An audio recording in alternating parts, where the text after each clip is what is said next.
এই বৃষ্টি, আমার মোজা কোথায়? আর ফাইলটা কি তোর বাবা এসে গুছিয়ে দিয়ে যাবে? চিৎকার করছো কেন? আমি রান্না করছিলাম, আর কাল ধুয়ে ওখানেই রেখেছিলাম।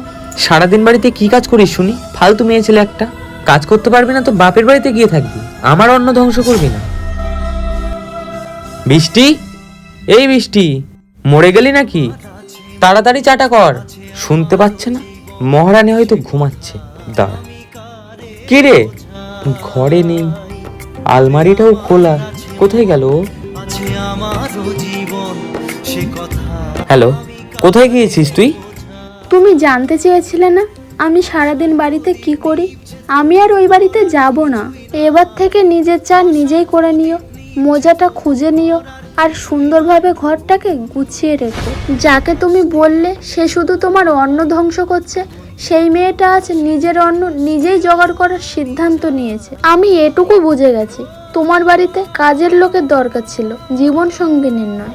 একটা কথা মনে রাখবেন, ভাত কাপড় দিয়ে কিন্তু কাউকে কেনা যায় না, তবে সম্মান আর ভালোবাসা দিয়ে সারা জীবন আগলে রাখা যায়।